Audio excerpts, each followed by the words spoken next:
अस्मद्गुरुभ्यो नमः। श्रीमते रामानुजाय नमः। आज 11वां पाशुर है। इस पासुर में गोदम्बा जी मेघ श्याम भगवान श्री कृष्ण का संबोधन करती है। श्री सटकोप स्वामी जी, श्री परकाल स्वामी जी, श्री विष्णुचित स्वामी जी इत्यादि दिव्य सूर्यों ने स्त्री भावना को अपनाकर भगवान से संश्लेष, विश्लेष, प्रणय, रोष इत्यादि अनेक प्रकार के अनुभव पाए हैं। इसका कारण भगवान का दृष्टि चित्तापहारिणी सौंदर्य ही है। श्री कृष्ण के चित्त को भी सर्वथा अपने वश में रखने वाली परम सुंदरी एक गोपी की प्रशंसा करती हुई उसको जगा रही है। श्री गोदम्बा जी सखियों को जगाती हुई कहती हैं, छोटी उम्र वाली गोपी, तुम निद्रा से उठकर आओ। वन में मोर के जैसे स्वच्छंद फिरने वाली गोपी, जागो। समस्त बांधव व सखीजन मिलकर कीर्तन कर रहे हैं, तुम आओ। मन को भगवान में लगाने से आत्म कल्याण निश्चित है।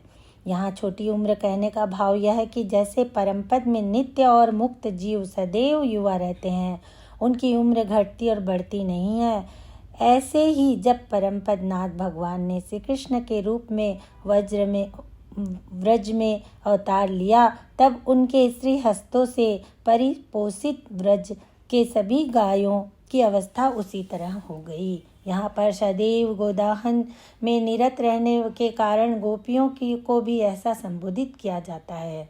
वन में मोर को संबोधित करने का अर्थ आचार्य के वैभव को बताया गया है। जहाँ मोर रहते हैं वहाँ सर्प इत्यादि दुष्ट जानवर नहीं आते हैं। ऐसे ही जहाँ पर आचार्य रहते हैं वहाँ अकाल व्याधि जैसी पीड़ा न रह सकती है। बहुत खुश होने पर मोर अपना पिंच खोलकर नृत्य करता है। आचार्य भी अत्यंत प्रसन्न होने पर ज्ञान वैभव का प्रकाशन करते हैं।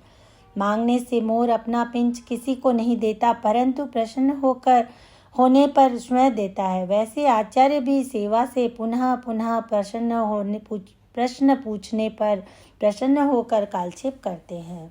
मेघ के दर्शन से मोर अत्यंत प्रसन्न होकर नृत्य करता है, वैसे ही आचार्य भी मेघ वर्ण भगवान के दर्शन करने से आनंदित होकर नर्तन करते हैं। श्री वचन भूषण दिव्य शास्त्र में बताया गया है कि नित्य ही आचार्य के दिव्य मंगल विग्रह का ध्यान करना, उनकी सेवा करना, उनके पोषण में निरत होना इत्यादि शिष्य का कर्तव्य होता है।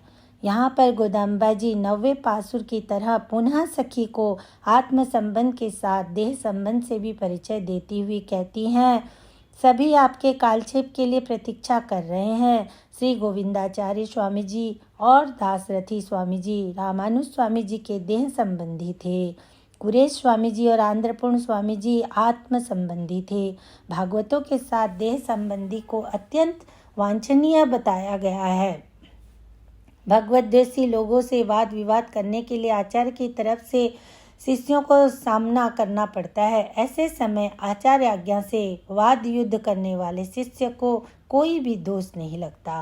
वाद युद्ध करने के लिए विद्वान बनना आवश्यक है। विद्वान बनने के लिए आचार्यों के श्रीमुख से सुनना और उसका ठीक अभ्यास करना दोनों आवश्यक है। जब कभी भी भगवान का नाम संकीर्तन होता है, उस समय निश्चित होकर उसको सुनना चाहिए और जिससे आत्म कल्याण होगा, पुरुषार्थ मिलेगा या नहीं इत्यादि की चिंता नहीं करनी चाहिए। जय श्रीमन नारायण।